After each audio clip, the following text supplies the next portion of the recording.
rolling.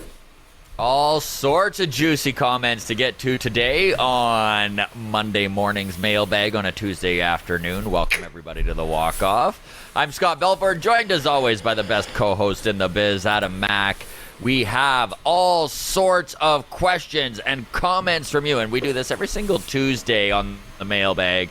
We kind of peruse the interaction from the last week, of course, from all of our long toss or mailbag, regular stuff. We get comments on Instagram, so you can DM Adam. He runs the Instagram. That is the Walk Off Podcast. You can message me on Twitter at Walk Off Podcast.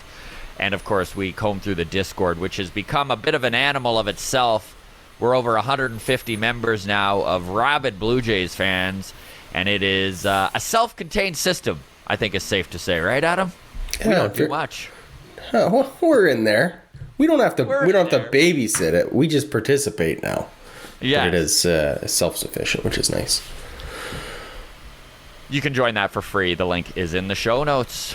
Patreon. We really appreciate everyone who donates that $4 a month to help support the show. We've got the list here. Adam, go ahead. Patreon.com/The Walk Off Podcast. $4 a month helps keeps the lights on, helps Scott and I churning out more content. So if you're enjoying it, the more you can help Scott and I, the more we can help you. Look at how that works. So big shout out to David, Abraham, Michael, Sarah, John, Simon, Rashid, Joshua, Jeremy, Ian, and Dunedin Bob. Patreon.com/The Walk Off Podcast. We do movie reviews. I know we've been promoting that forever. That was the first thing we offered. We also have behind the scenes, early access to interviews, and now we've added series previews. Yes. So you did the series preview for the Red Sox series yesterday morning. That one is up on Patreon. That one's actually a public post, so that's free for everybody. We will also be doing one on, I guess, Thursday morning. I'll be doing one to preview the 5-game series against the Rays, and that'll be free as well, so you can kind of get an idea of what those series previews are all about before you dive in and commit $4 of your hard-earned money. So either way, we appreciate it. Lastly, bad taco art submissions. Yeah. Boy, we've had some cool entries. So we are running a contest of sorts. Obviously, if you're familiar with the walk-off community, instead of speculating about injuries, we refer to them as a case of bad tacos. So if a guy has to miss some time, we're not jinxing anybody if we speculate on somebody eating bad tacos. So as part of that, we need some art for some merch, be it t-shirts, hoodies, if people want hoodies, coffee mugs, or just a sticker to throw on your toolbox or your lunch kit or whatever the case may be. Art submissions are open for that right now, so message us on Twitter, as Scott mentioned, on Instagram. Submit it in the Discord, wherever is easiest for you. But yeah, we've had some doozies submissions so far. Mm-hmm. Some really cool ones. Cool stuff. So. And one of the reasons why we decided to reach out to you folks in the community is that we have been blown away in the past by some of the artists amongst us. And so we did wish to kind of give an opportunity to put on display some of the art that rather than us just going online and hiring a digital artist to come up with something that's our vision, we figured put it out to you. And then whoever submits the one that we like the most, we're going to give that person a free piece of merch of their choice, whether they want a coffee mug or a t-shirt or whatever it is. Scott and I will give you your artwork on an Oh My branded t-shirt. So by the way, big thanks to Duncan and Oh My Apparel for supporting the show. TeamOhMy.com. If you do your shopping there, enter Walk Off at checkout and get a 14% discount. So big thanks to Duncan and the team over at Oh My is Apparel. local out of Calgary, by the way. For athletes, by athletes. It's really high quality stuff. Obviously, they're our sponsor, but I'm not just saying that because of that. I love their stuff. I've bought their stuff. It's great. Very good. You're like, okay, Scott, let's move along here. Let's move along. We are now 4.5 minutes in. We haven't talked baseball yet, so Well, that'll come up on our comments as 18 minutes in. You know what? I didn't include that in our mailbag this week, but we did get we talked about it in Discord. I think it was Matthew commented on our YouTube video last week. He's like, hey, I'm 7 minutes in. You guys haven't talked about baseball yet. What gives? Before I can even right under that. Before I can even respond, 12 minutes in, still no baseball. And then at the 14-minute mark, Matthew commented finally and said, hate to break it to you guys, you're not captivating enough to just go on like this. You need to get to the baseball quicker.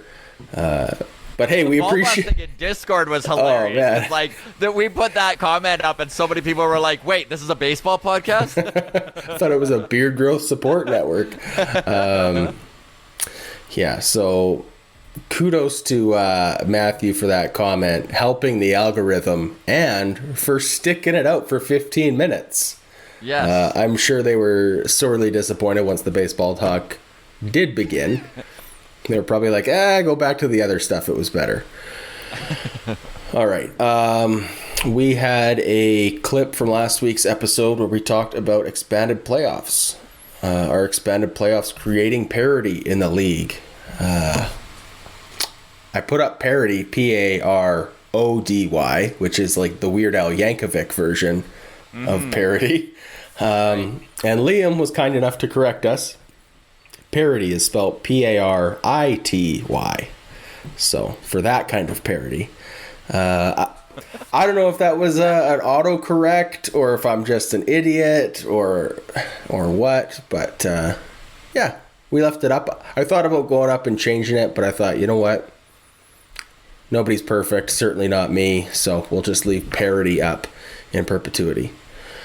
Okay, we've started adding more stuff to the community tab on our YouTube page because quite a few people have asked us to do so. So we're listening to your feedback, and this week we put up a poll.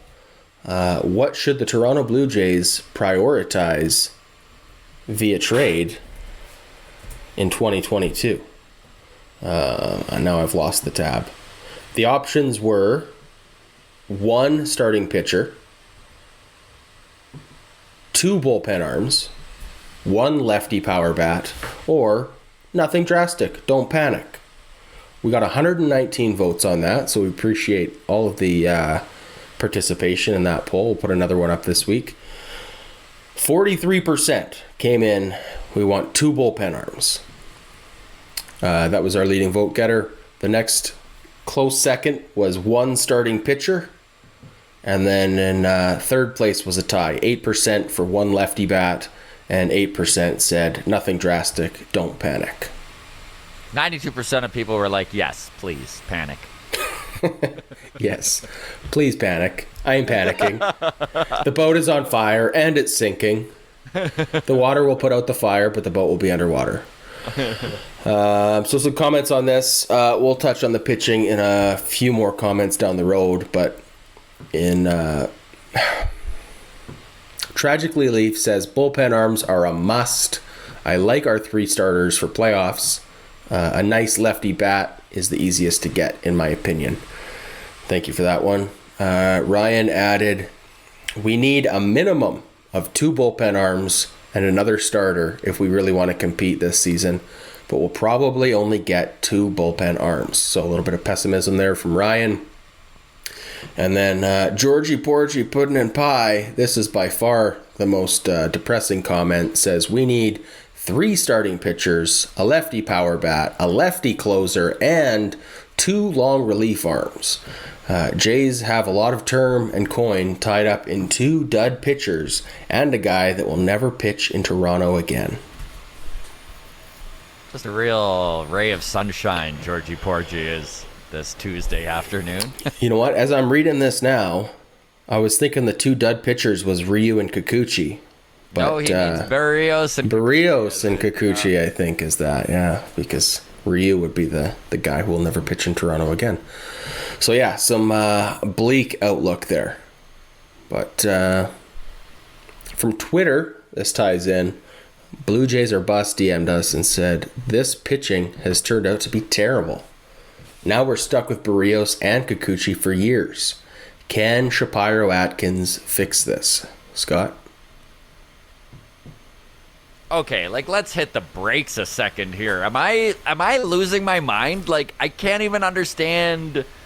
Let's hold on. Like, I just feel like at this point in the season, we are half a game back of the number one wild card spot in the American League. 9 games above 500. It's not even July yet. There's obviously going to be some reinforcements coming at the trade deadline. There's no way this front office doesn't bolster this lineup over the next month. I think writing off Kikuchi and Barrios at this point in their contracts is silly, personally. I think that we watched the offense struggle mightily at the end of April and the beginning of May, and there was a panic going on then as well. And what were we all saying? Thank God for this pitching that is keeping us in it. Well, there's ebbs and flows in a ball season. Nothing is as bad as it ever feels, and nothing is as good as it ever looks. And it's just one of those moments in a 162-game season. We watched Barrios come to the Toronto Blue Jays last year and struggle mightily in 3 starts. Remember? And then Pete Walker made a little adjustment with his delivery, and Barrios was the most dominant pitcher in baseball for the month of September. Kikuchi is a different animal. I'm not going to sit here and defend Yusei Kikuchi. I think his rope is getting shorter, but I do think that there is still value in his stuff, in his arm. Where the Yusei Kikuchi experiment winds up, your guess is as good as mine. However, there's 2.5 years left on his contract. I don't think he's a complete wash. I think anybody who throws 98 miles an hour from the left-hand side of this mound has value if you can kind of get it out of them. I don't know where you're at on this, Adam. I think that there's a little bit of a knee-jerk reaction going on to what's happening with the pitching, and a lot of it has to do with the fact that there's struggles that are piling on top of struggles. And we've talked about this before with the Blue Jays system, right? Organizationally, one of their only Achilles heels is that upper insulation of depth. The AAA pitchers maybe aren't where some other organizations are. We look at this Vancouver Canadians, and my goodness, Tiedemann and Roberts and y'all's what's the Cuban's name there? I'm probably putting you on Zulueta. Yeah, Zulueta. Wow, we didn't even prep that in the show notes. I just pulled that out of thin air. No, great job. I'm impressed. Chad Dallas, Cheddar, right? Like, yeah, these are all guys that are going to be in Double-A next year. Zulueta just got the call up recently. He's in New Hampshire right now. Tiedemann is completely dominating. So in other situations and other organizations, when we ran into a situation like Kikuchi, I think we'd watch them maybe bring a guy up and give a guy a chance. See if you can fill that need from within. But the Blue Jays don't really have that. We're sitting here with Max Castillo, who honestly probably is a decent long man out of the pen in the right situations, but to just give him the reins, he's probably not the guy. So it feels like we're drowning. But really, if you look at this lineup, it really is Kikuchi that's the only big question mark. Those of you ready to write off Barrios right now, you're just setting it up so that you're going to need to eat a big shit burger later in the year when he finds it. Right? Yes. Can we just talk, like, roster management via trade? And it's just in broad strokes here, because obviously we saw the Seattle Mariners make a trade for Carlos Santana, not the guitarist, yesterday, or was it the day before? Not a blockbuster deal by any stretch of the imagination. They sent their, I believe, 37 and 24 prospects over to Kansas City in return for Carlos Santana. I'm a little concerned that the Mariners are a team that feels like adding anything at all. More realistically, though, or maybe more impactfully, the Yankees are going to make moves. They are a great 100%. team right now that is on 120 win pace, give or take. And they're going to be better on the other side of the trade deadline. Like, this is not an organization who's going to be content with what they've got. They are going to improve. They're not a perfect team. They have holes, and they're going to do their best to fill those holes. I mean, it was just stated the other day on MLB Trade Rumors that Luis Castillo, his market is heating up pretty heavily here with the Cincinnati Reds, and they mentioned all of the players in this attempt to get him, and Yankees are right at the top. Of course they would be. It's concerning because, okay, here's the thing. We just talked about what should the Jays go out and do. Should we add some bullpen arms? Should we add a starter? Lefty bat? I'm sure we'll get a lefty bat. There's the most options out there for lefty bats, and it doesn't have to be much to be an upgrade over Bradley Zimmer as a fifth outfielder to contribute to this team. Bullpen, I mean, we're in desperation mode with the signing of Sergio Romo, who was released by the Mariners this week. This team, if we don't make big moves, and we watch the Red Sox make big moves, and we watch the Yankees make big moves, the Rays aren't typically a team that makes big deals at the trade deadline, but last year we saw them go out and get Nelson Cruz. Mm-hmm. Right? Like, this is a slightly different 2.0 version of the Tampa Bay Rays. Like, they've got an extended window to compete too. They're going to be out making moves. If we're the only team in the AL East who doesn't significantly improve this team, because we're just talking about moves to keep our head above water. If that's the game plan going into this trade deadline, we're going to be falling behind. Like, just by virtue of not keeping up with the other big dogs in the AL East, we're going to feel it. And I'm worried about that. I truly believe these next 7 games are really going to be telling, because if this team can right the ship and give Atkins and Shapiro the next 30 days to come up with something, I think this team's going to be fine. Now, you just laid out a really good reason why this team shouldn't be in the market right at this second. Okay. We're watching teams like the Mariners desperately trying to keep their hopes of possibly being a playoff team alive. 3 weeks is going to be pretty telling for a lot of these teams that feel like they need to figure it out now or they're out. The market's going to soften. It does every single year. So if the Blue Jays can right this ship a little bit without feeling like you just mentioned, like the ship is sinking. Yesterday's game was such a beacon of positivity, in my opinion. Watching Kevin Gausman be that big game pitcher that they paid him to be, come into a big game start and just be that dude, right? Get it done when this team needed it more than... I mean, if you're going to make a list of the games that they needed a big-time performance, this is a top 10 moment in this season. Without a doubt, yesterday was. The Boston Red Sox coming into Toronto on a 7-game win streak. The Blue Jays floundering after 2 very disappointing losses in Milwaukee. And then he comes out and he pitches 7 innings, 110 pitches. Guts out. A great win for this Blue Jays team. Pitchers lose it and they find it. So if Kevin Gausman has found it, that is going to be a very steadying base for this team going forward. We trust Manoah. Ross Stripling has been phenomenal. If we can add Kevin Gausman to the lineup of guys we don't need to worry about in the starting rotation, that's going to go a long way. It's also going to take the pressure off of Kikuchi and Barrios to figure it out this second. Every team goes through this shit. I understand the panic, and believe me, I feel it too. But we went through this in early May with the offense. I don't think this team is sinking. This team hasn't found it. This team isn't instilling all sorts of confidence. But this is not a sinking ship, to quote Shea Hillenbrand.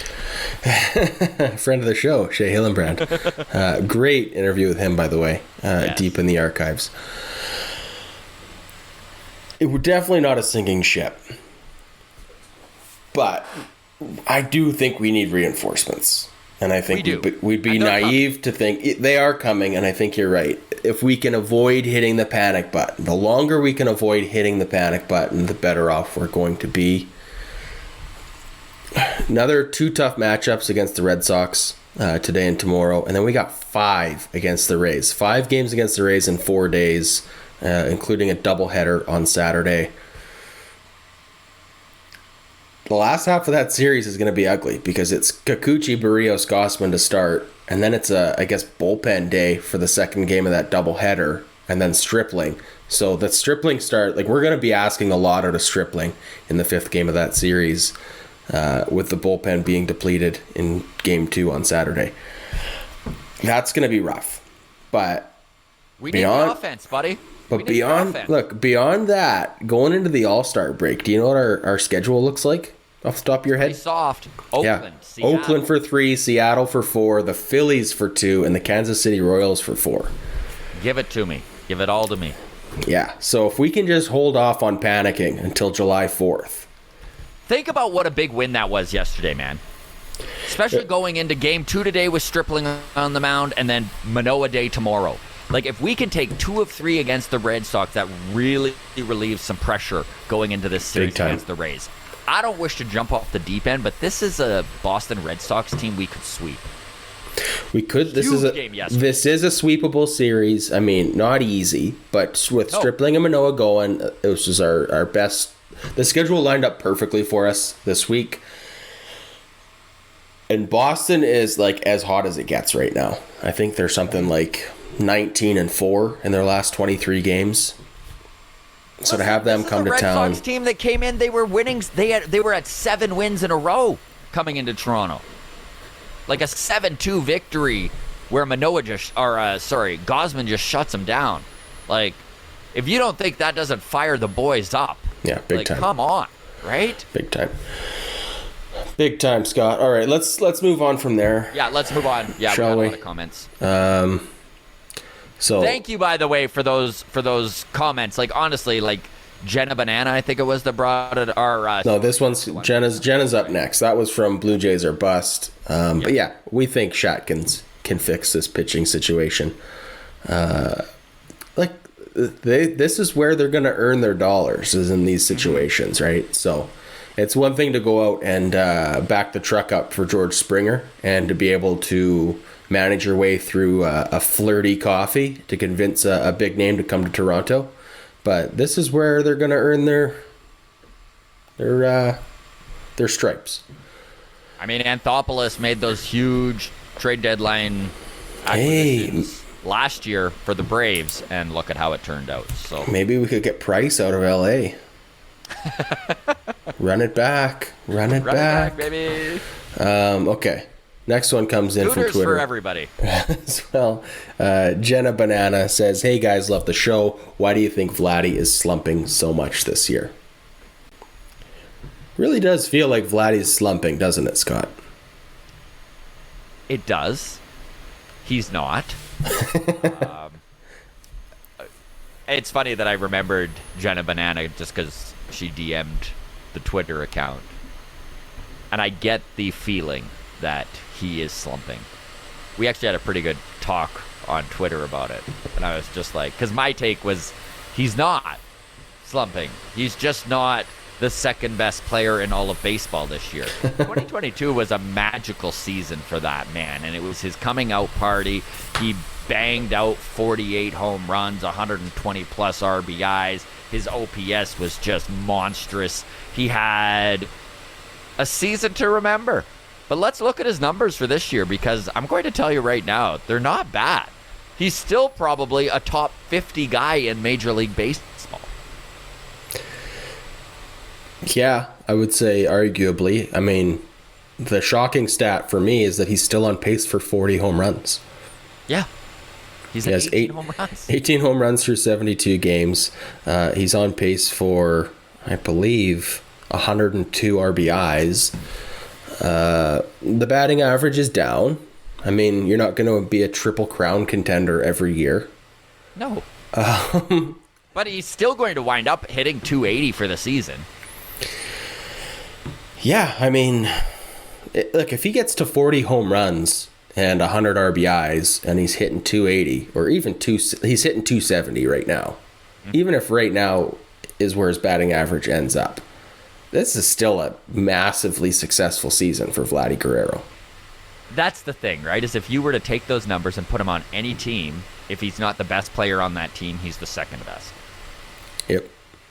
And maybe we're a little spoiled as Jays fans to even look at what he's doing this year and feel like, oh, Vladdy's having an off season, right? Like, yeah, I mean, definitely spoiled. I mean, this is where, like, anybody who tells you, like, you know, when you're going to go meet your boyfriend's dad or your girlfriend's mom or you're going to go in for a job interview or whatever, right? And the cliche is, like, make a good first impression. This is like, for anybody who doesn't believe that first impressions matter, he had a bad April. That is the first impression, right? Like, that is where, you know, it feels like he's slumping still because April sucked. May was like a little bit better, and now he's like doing really well in June, but it still feels like he's slumping because of that bad first impression. Danny Jansen had a hot start to the season. He's played 17 times all year, and I think he's second in All-Star voting for the DH position. That's a good first impression. I mean, part of that's also the Jays fans are bananas, but... I mean, there's been a lot of talk in Discord about what's wrong with Vladdy and the high exit velo ground balls. Everyone's like, oh, Vladdy just hits 150-mile-an-hour ground balls now. But again, like, he's going to hit 40 home runs. Like, think about that. He's going to hit 40 friggin' bombs, and we're sitting here being like, yeah. Yeah, I mean, all the big boys are performing for us. Chapman, I think, has really turned his season around as well. Yes, he has. He's hitting 222 on the year after hitting 180, I think, towards the middle of May, right? Yeah. 222 after that. I mean, 222 isn't something you're bragging about, but for a platinum glove level defender, yeah, 222 with a guy who's on pace for 25 home runs, like, you'll take that. You'll take that any day of the week. Bichette's looking good. Yeah, I mean, it does feel rough because it's that recency bias, right? Like, you forget about the 18-2 games, and then you remember losing 3-1, and you go, oh yeah, there's no offense on this team. But it is streaky. Every fan base has their moments where they're panicking. Okay? Yeah. Talk to a Boston Red Sox fan. They No, were in I don't want to. full-on panic mode in April. Full on. They were like, this team's awful, blow it up, Trevor Story, terrible signing, fire the general manager, we're losing Bogarts, we're losing Devers, they can't even get these guys re-upped, everything's the worst, pitching is terrible, you know? And now look at them. They're right in the mix of it like they were supposed to be. Talk to a Tampa Bay Ray fan 3 weeks ago. They were like, burn it down. This is the worst Tampa Bay Rays team we've had in 10 years. And where are they? They're one game back of us right now. Like, there's ups and downs. The only fan base who hasn't dealt with that is the Yankees, and that's why we can all hate on them. Just to put one last thing in perspective here about Vladdy and his performance. With that soft schedule heading into the All-Star break that we just talked about, the A's, the Mariners, the Phillies, the Royals, right? Right now, Aaron Judge running away with the home run lead right now, 28. Second place, Pete Alonso, Yordan Alvarez, and Mike Trout each have 22. Vlad Guerrero Jr. is in 10th with 18, so he's 4 home runs off of second place. By the All-Star break, he could be in second place. Like, he could be... That's the thing with a guy like Vladdy, right? Is that... He'll hit 10 home runs in 12 games. Yeah, exactly. 100%. So... All right. let's move on from that then. Vladdy will be just fine. He is just fine, but it is fair to feel like he's slumping. Okay, so in Discord, obviously, the Blue Jays went out and signed Sergio Romo. So we have our savior to fix this bullpen, which is good. Easy on the sarcasm there, Adam. But we're having a discussion in Discord about Sergio Romo, and Simon Denis said, if we weren't so desperate in the pen, then I would definitely say no to the Romo signing. How are you feeling about Sergio Romo, Scott? I mean, I think Simon sums it up pretty well there. A little bit of a desperation move. It's a live arm. This guy with some experience.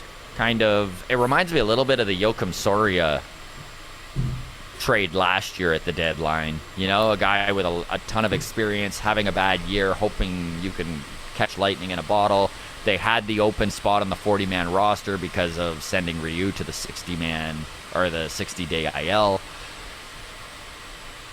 Joakim Soria, my guess, is DFA'd by the trade deadline and isn't a part of this team. If he is... Sorry, you said Joakim Soria. Are you talking about Sergio Romo? Yeah, sorry, Sergio Okay. Romo. I'm getting all confused. Personally, I don't think Sergio Romo is on this team come the trade deadline. I think he's DFA'd. I think that they will go out and get actual reinforcements. I think that this is one of those situations where you look at the AAA bullpen and there's not a lot of options there to bring up. And at least they're not taking up a 40-man roster spot, bringing them on. There was an open spot already there. It gives them plenty of opportunity to DFA him. I don't think he's going to get a lot of rope, personally. If Sergio Romo is on this team come August 2nd, it means it worked. It means they caught lightning in a bottle. It's a pretty low-risk move, right? Yeah. I mean, they're going to pay him a prorated version of the league minimum. Yeah. For a week. This is a guy who's started his career with the San Francisco Giants through 8 seasons, had an ERA under 3, and had decent strikeout to walk ratio. But as he's approached the wrong side of 30, the numbers have not helped, and this is the worst year he's ever had. ERA over 8 right now, and a WHIP over 1.5, which is very bad. He's 39 years old. Mm. You know, after looking at that schedule that the Blue Jays have with that doubleheader on Saturday, July 2nd against the Rays, that's a bullpen day. This feels like maybe this is all Sergio Romo is coming in for. Yeah, we're just going to send him out for 2 or 3 innings and be like, wow, we need a warm body. We don't want to set Matt Gage's arm on fire because we actually need him to be a contributor to this team. But Sergio Romo, go out there, give us what you got till your arm falls off, and then retire and ride off into the sunset. But we're going to need bullpen depth for that matchup against Tampa Bay. And this could be as simple as all it is. I would say don't panic as a fan base. This is not a solution. This is literally a depth move. It's a Band-Aid. This is a Band-Aid solution. We're kicking the cat down the road. We'll deal with the bullpen later. Hey, there's 7 games in 6 days. You got to do some shit, right? Got to do some shit. Absolutely. All I can say about the Romo move is don't panic. This isn't the solution. This isn't Atkins being like, and we're done. Yeah. Blue Jays completed. 2022, we're good. All right.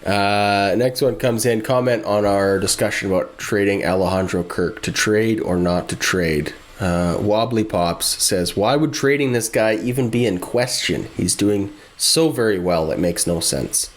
So I did comment in response to this, kind of explaining why it's worth a discussion.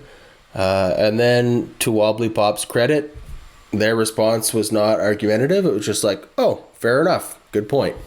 So I always appreciate civil feedback. Yeah, that's great. But for anybody else who maybe has the same curiosity as Wobbly Pops there, obviously Alejandro Kirk leads, I think, all of baseball in all-star voting right now, and deservedly so.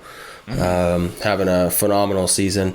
So why would we even discuss trading Alejandro Kirk? Well, I think the conversation starts with us clarifying we don't think necessarily the Blue Jays should trade Alejandro Kirk. Yes. I don't think that he is the magic bullet to solve our problems. Oh, we're going to trade Kirk, and in return, we're going to get 2 starters, 3 bullpen arms, and a lefty bat, and now we're a World Series contender. Like, I don't. But when it comes to trading, I mean, we've talked about this with guys like Nate Pearson or whoever. Like, should we trade Nate Pearson? No, definitely not, because his trade value has never been lower. Right? Alejandro Kirk. Trade value, never been higher than it is right now. Probably won't ever be this high again. Right? I mean, we saw the regression from Vladdy, from 48 home runs down to 40. We're going to see regression from Alejandro Kirk next year. I'm quite confident in that. Although maybe not. Who knows? But it is a gamble. So his trade value's never been higher. And then part of building a championship franchise is making tough decisions and moving parts from an area of strength to cover areas of weakness. Undeniably, catching is the strongest strength we have on this Blue Jays team between Danny Jansen, Gabriel Moreno, and Alejandro Kirk. And we have a real need at pitching. So I think that's why it's at least worthy of having the conversation, right? If you take a look at some past front offices in Blue Jays history, we watched some really tough decisions be made. We watched Anthopoulos do it in 2015. We watched the Beeston era do it with bringing in Alomar and Carter, moving out Tony Fernandez and Lloyd Mosby. That was a pretty major blockbuster trade that a lot of Jays fans at the time were like, why are we moving 2 of our best guys? Fan favorites. Oh, not every trade is about the fan base loving it, I guess, is the long and short of it. And if I'm a front office with an opposing team, and put yourself in that mindset, you're a general manager with a different team, you're approaching the Toronto Blue Jays. You're the St. Louis Cardinals, you're the San Francisco Giants. Exactly. And you are looking at their roster and you're like, you know where they are incredibly strong? It's the catching position. So, of course, I'm asking about Alejandro Kirk. But I'm not stopping there. I'm asking about Danny Jansen. I'm asking about Gabriel Moreno. My question is, which one of these 3 dudes do you think you're moving? And how can I expedite that move? How can I move you for... Because that's the thing, right? I don't think this front office would like to make a catching move until the offseason. I don't wish personally to see that happen.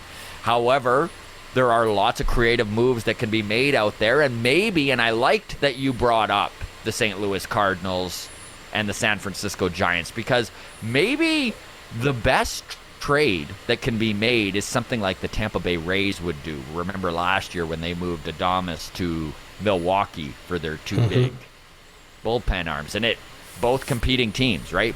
Both the Brewers and the Rays, contending teams. We did it with the Brewers last year. We did it with the Brewers last year. So maybe there is a trade where, the St. Louis Cardinals are like, listen, Yadi's retiring after this season. We don't have a lot coming up the pike for catching. We've got a bunch of strength in the bullpen. Maybe there's some sort of, move where you can make a move with another competing team. These are all just harebrained schemes, by the way. This is just popping into my head, and I'm not saying the Brewers would go for it. I don't think maybe the Jays wouldn't go for it either. But just on the topic of the Brewers, this is a team who doesn't score runs, has great pitching. Alejandro Kirk produces runs. Josh Hader. This is what I'm saying. You're not going to just see like a 1-to-1 blockbuster swap, right? Yeah. But like that level of thing, like if you got Josh Hader back in return for Alejandro Kirk, and now Jordan Romano got to be your 8th inning guy. Yeah. How much better do you feel about the bullpen already? No, 100%. Again, I don't think that any of this is going to happen. I don't think we're even going to hear. I think this trade deadline's going to come and go, and the catching is going to be exactly as it is right now. Most likely. It is the strength of this organization. And again, if I'm an opposing general manager, of course that's who I'm after. But Absolutely. we can move on. Absolutely. All right. So this is getting long, so Monday morning long toss on a Tuesday afternoon. All right. So this next one comes in from Josh. We had a discussion point in last week's episode about us spending money on Cameo as a means of getting some of our guests. And Josh wants to know, okay, the real question that needs answering, these Cameo payments that have turned into interviews, how many of your repeat guests have come from Cameo, and are these investments paying dividends? Do any of them lead to endorsements with teammates that lead to other interviews? I mean, we're kind of giving away the secret sauce here, Scott, aren't we? On how we have networked so well. Cameo is not... Cameo is not our primary source of getting interviews and whatever. Honestly, it makes up probably 2%, 5% of our interviews. Most of it just comes from grinding and hustling and doing our best to network and I mean, love us or hate us, I think everybody that we've talked to enjoys their time on the show and is willing to come back. So I think we've kind of gotten to a situation where maybe our reputation precedes ourselves. Maybe that's given us too much credit for the strength of our network. But I do think that a lot of the back end support staff has definitely come through networking, and talking to Dara Harris led us to get to chat with Robert DiBernardo, right? The head of the mental performance department. So this stuff does happen, right? There is conversations at the AAA level in the clubhouse and at the AA level in the clubhouse where we're talking to guys, they're having a good time. By the time we reach out to the next guy, there is a little bit of a recognition of you're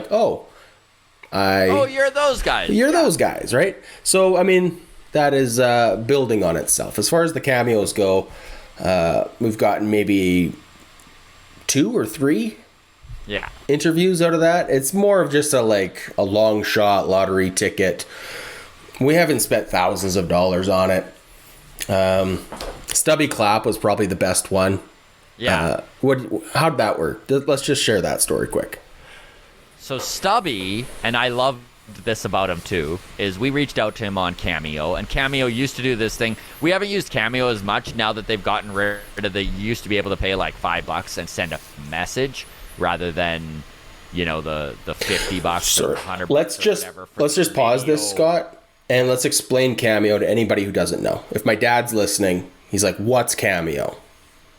So Cameo is an app where you go online and you can scroll through celebrities and athletes, and then you can be like, I'll give you $100 if you go on your camera and you're like, hey, this video is for Jenna. Happy birthday. I'm your biggest fan. Zach Collins. Love you. Of course I'll do your podcast. I would love to do your podcast, guys. And then you never hear from Zach Collins again.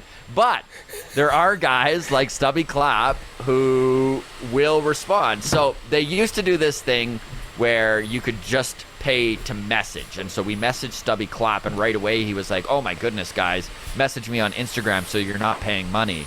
And then he liked our followed us on Instagram, and then we could chat with him, which was great. Then we were able to set up the interview and have a good long conversation. He loved us, and it grew our network, so we're one step closer to Tyler O'Neill, Canadian boy. Exactly. But yeah, Stubby Clapp, real gem. But that's the gist of our experience with Cameo. It's really not too extensive. Most of it is just spamming everybody in the Jays organization with an interview request and then seeing who says yes. And having a half-decent reputation where, it's the same with the Sportsnet crew, right? Everybody that we talk to on Sportsnet seems to enjoy their time with us and is willing to come back. So there you go. Part of it too, I think, is just that we have a super dope community who does submit a lot of really good questions and stuff, so it makes our life a lot easier. Some really good interaction there. I mean, we scored David Sampson because walk-off folks started to spam his comments. Which... Exactly. It took one day. Day of blowing up his comment section to have him reach out to us. So very cool. So if you guys want to get on Ken Griffey Jr. next, that would be pretty sweet. Yeah. I mean, he played in Toronto, right? I mean, it was as a visiting team, but still. All right. 2 more comments here, and we'll get the heck out of here. So Marcus G says, I had been voting every day and trying to be fair, i.e. just Vlad, Kirk, and Springer for the All-Star game.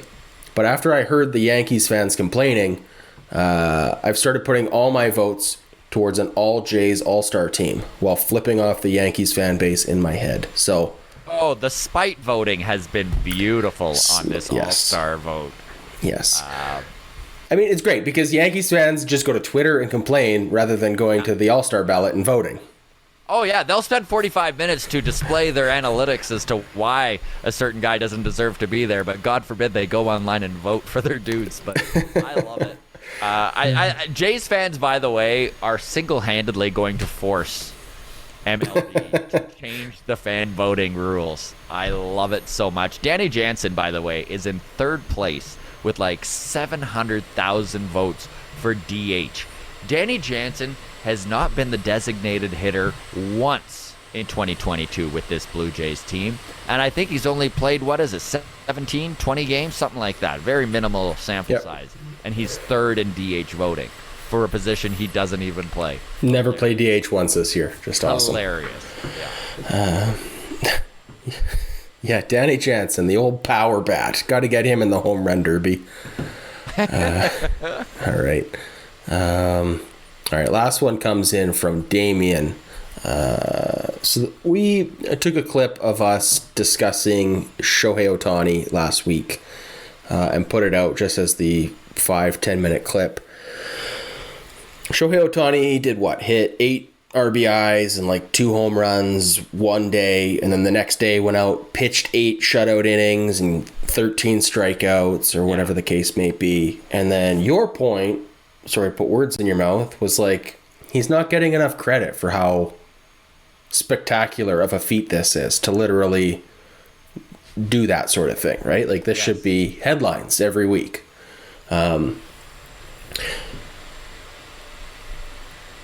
So Damien responds to this video, and we got quite a few similar responses to this in agreement with Damien.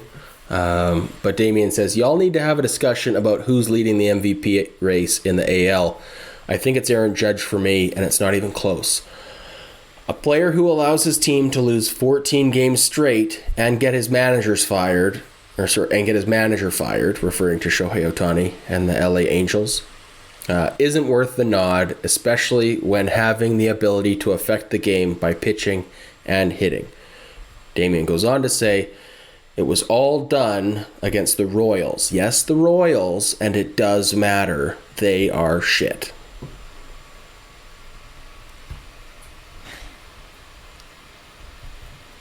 I don't even know how to respond to this. I mean, my point was literally that it doesn't matter what Shohei Ohtani does. There is a sliver of the fandom in baseball that cannot give him due no matter what. And all I can say is Damien's kind of proving the point here. We didn't start talking about MVP. We didn't do anything. Literally, the whole talk about Shohei Ohtani was it's weird that despite this man doing astronomical things on both sides of the field, that there's a sliver of people who just refuse to even acknowledge it. I mean, we can have the Aaron Judge talk. Let's have the Aaron Judge talk. And this is where it's kind of funny to me, because if we're going to say we're going to discredit what he did against the Kansas City Royals because they're shit, and say that a great performance against a bad team doesn't count, well, then let's look at Aaron Judge's numbers, okay? Because here's his splits for teams with a winning record and teams with a losing record. So from here on out, we'll just refer to them as good teams and bad teams. Batting average against bad teams, 340. He's hitting 340. Phenomenal numbers, Yes. right? Batting average against bad teams, 244. 100 points different. He's not Matt Chapman in the outfield, okay?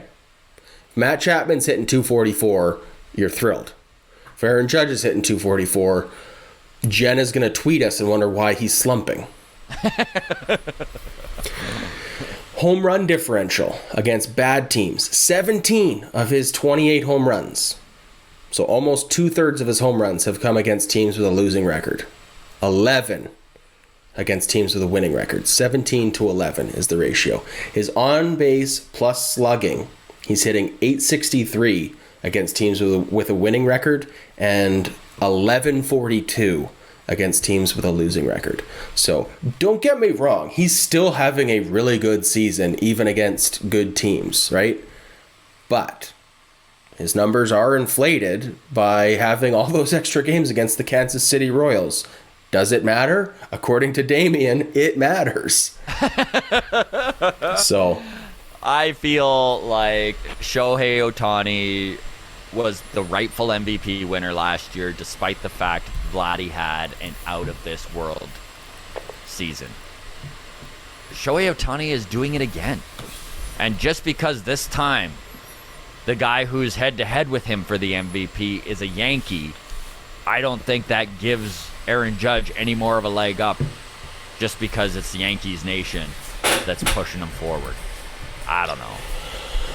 yeah, I mean, just we'll keep this brief and then we'll get out of here. But Vladdy's splits against good teams and bad teams, just for perspective, he's hitting 262 against bad teams, 272 against good teams. So he's actually hitting better against good teams. He has 10 home runs versus good teams, 8 home runs versus bad teams, and his OPS as well, basically the same, but he's hitting a little bit better against good teams, 873 versus good teams, 857 versus bad teams. So Wow. Pretty consistent. Pretty consistent. All right, man, should we wrap it up there? Yeah, let's end it there. Thank you so much, everybody in the community who continues to interact and throw out such great comments and questions. We really appreciate the interaction. And we love this community. Super fun. You can join the Discord for free. And that is going to be a link in the show notes. You can follow us on Twitter at Walk Off Podcast. Just hit over 1,000 followers. So a big thank you to everyone on Blue Jays Twitter following along. You can join us on Instagram, the Walk Off Podcast. And of course, we really appreciate all the audio listeners. Thank you so much. If you are listening on audio and haven't hit subscribe yet, it would mean a lot if you do. And YouTubers, of course, tip of the hat to everyone who watches us on YouTube. We really appreciate it. All the comments, all the likes, all the subs. Take care, everybody. Cheers.